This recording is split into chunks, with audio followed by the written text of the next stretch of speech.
അമ്മയ്ക്കും തിരുക്കുമാരനും 1000 നന്ദി. എൻ്റെ പേര് മെക്സി. ഞാൻ അയർലൻഡിൽ നേഴ്സായിട്ട് വർക്ക് ചെയ്യുന്നു. ഞാൻ ആദ്യമായിട്ട് ഉടമ്പടി എടുത്തത് 2023 മെയ്യിലാണ്. ഞാൻ വർക്ക് ചെയ്തിരുന്നത് ആദ്യം സൗദി അറേബ്യയിലാണ്. അവിടെ നിന്ന് തിരിച്ച് വന്നുകൊണ്ടിരുന്നപ്പോഴാണ് ഞാൻ ഉടമ്പടി എടുത്തത് ഇവിടെ വന്ന്. എൻ്റെ OET എഴുതാൻ വേണ്ടിയിട്ടായിരുന്നു.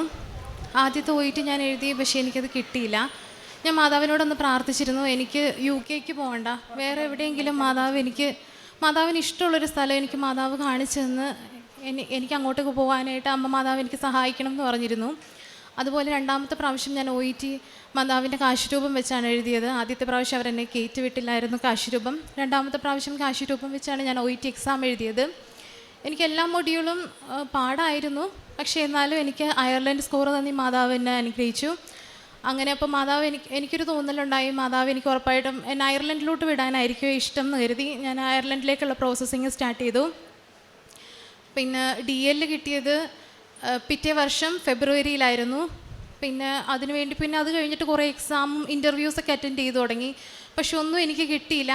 ഒത്തിരി പ്രാവശ്യം ഞാൻ അറ്റൻഡ് ചെയ്തെങ്കിലും എനിക്കൊന്നും കിട്ടിയില്ല. പിന്നെ ഞാൻ രണ്ടാമത് ഉടമ്പടി പുതുക്കിയത് ഒക്ടോബറിൽ ഉടമ്പടി പുതുക്കി 2024.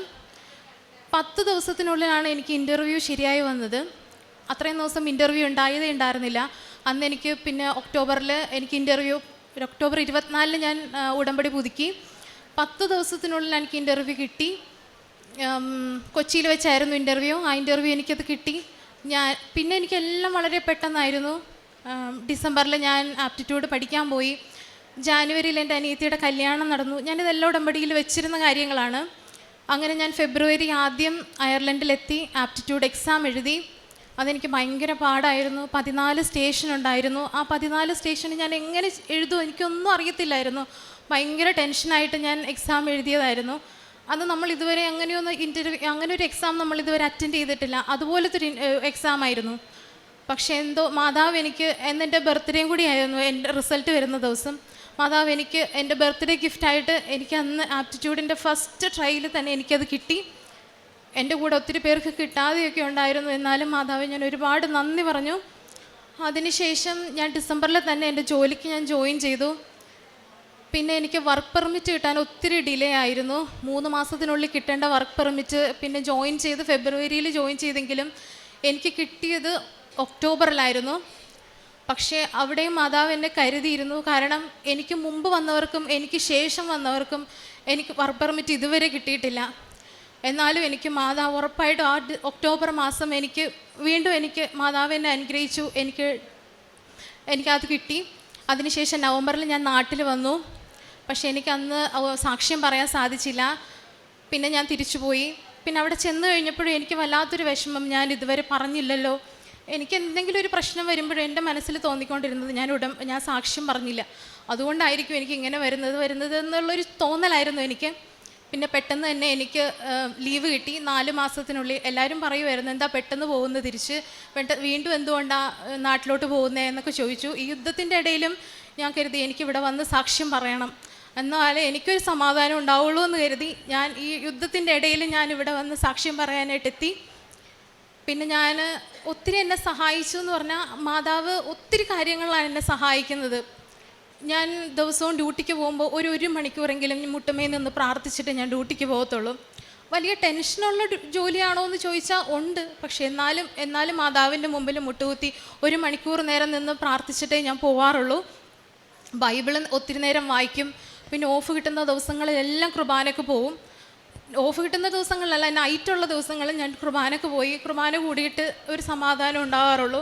ഒത്തിരി നടക്കാനുണ്ട് പള്ളിയിലേക്ക്. എന്നാലും നടന്ന് മഴയാണേലും മഞ്ഞാണേലും ഒക്കെ ഞാൻ നടന്നു പോയി കുർബാന കൂടാറുണ്ട്. ഒരിക്കലും അങ്ങനെ മുടക്കിയിട്ടില്ല. മാതാവ് എനിക്ക് തന്ന ഒത്തിരി അനുഗ്രഹങ്ങൾക്ക് ഒരുപാട് നന്ദി. പിന്നെ ഞാൻ പ്രേക്ഷിത പ്രവർത്തനം ചെയ്യുന്നത് ഉടമ്പടി പത്രം വാങ്ങിച്ച് എല്ലാവർക്കും കൊടുക്കാറുണ്ട്. പിന്നെ എൻ്റെ സാലറിയിൽ 1 മാസം ഞാൻ ഇത്ര പൈസയെന്ന് വെച്ച് നാട്ടിലേക്ക് അയക്കും. എന്നിട്ട് ഞാൻ എൻ്റെ ഹസ്ബൻഡിനോട് പറയും, ആർക്കാണ് അത്യാവശ്യം എന്ന് വെച്ചാൽ അവർക്ക് കൊടുക്കണം, ഒരിക്കലും അങ്ങനെ കൊടുക്കാതിരിക്കരുത്. അങ്ങനെ എൻ്റെ ഹസ്ബൻഡ് അത് എല്ലാവർക്കും കൊടുക്കാറുണ്ട്. 1 മാസത്തിൽ എൻ്റെ സാലറിയുടെ ഇത്ര പെർസെൻറ്റേജ് വെച്ച് ഞാനത് കൊടുത്ത് ശീലിച്ച് തുടങ്ങി. അതുപോലെ തന്നെ ദൈവം അതുപോലെ തന്നെ അനുഗ്രഹിക്കാനും തുടങ്ങി.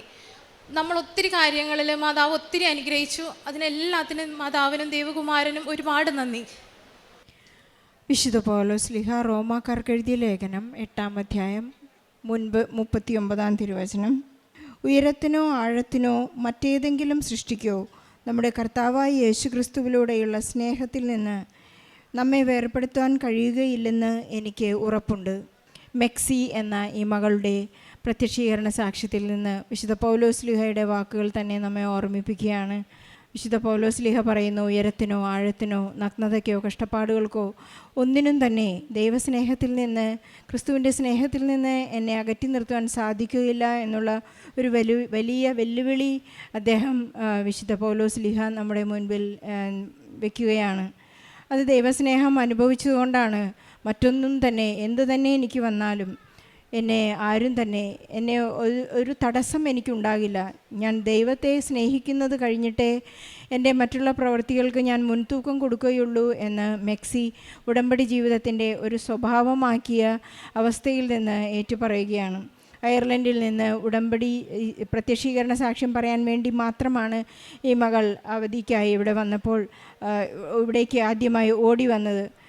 സാക്ഷ്യം പറയാൻ ബഹുമാനപ്പെട്ട ജോസഫ് അച്ഛൻ എപ്പോഴും നമ്മെ ഓർമ്മിപ്പിക്കുന്നു, നിങ്ങൾക്ക് കിട്ടിയ അനുഗ്രഹങ്ങൾ വിശ്വാസ പ്രഖ്യാപനമായി ദൈവത്തിന് മുൻപിലും മനുഷ്യരുടെ മുൻപിലും ഏറ്റുപറയുക എന്ന് നമ്മോട് എപ്പോഴും ബഹുമാനപ്പെട്ട ജോസഫ് അച്ഛൻ നമ്മെ ഓർമ്മിപ്പിക്കുന്നതിൻ്റെ കാരണം നമുക്കുണ്ടാകുന്ന അനുഗ്രഹങ്ങൾക്ക് വീണ്ടും ഒരു തടസ്സം വരാതിരിക്കാനാണ്. അത് മെക്സിയുടെ ജീവിതത്തിൽ അനുഭവപ്പെട്ടുകൊണ്ടിരിക്കുകയായിരുന്നു.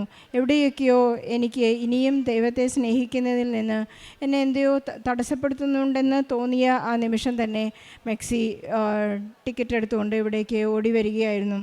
മെക്സി പറയുന്നത് പോലെ ഉടമ്പടി പുതുക്കി 10 ദിവസത്തിനുള്ളിലാണ് സമയ ചുരുക്കത്തിൻ്റെ അമ്മ മെക്സിക്ക് വളരെ വലിയ അനുഗ്രഹങ്ങൾ പരിശുദ്ധ അമ്മ ഈശോയിൽ നിന്ന് പ്രാപിച്ചു കൊടുത്തത്. 10 ദിവസത്തിനുള്ളിലെല്ലാം തന്നെ ഇൻ്റർവ്യൂ അറ്റൻഡ് ചെയ്യുവാനും കോൾ ലഭിക്കുവാനും അയർലൻഡിലേക്ക് വളരെ പെട്ടെന്ന് പോകുവാനും അവിടെ ജോലി കിട്ടുവാനും എല്ലാം പരിശുദ്ധ അമ്മ മാധ്യസ്ഥം വഹിച്ചതായി ഇവിടെ ഏറ്റു പറയുന്നു.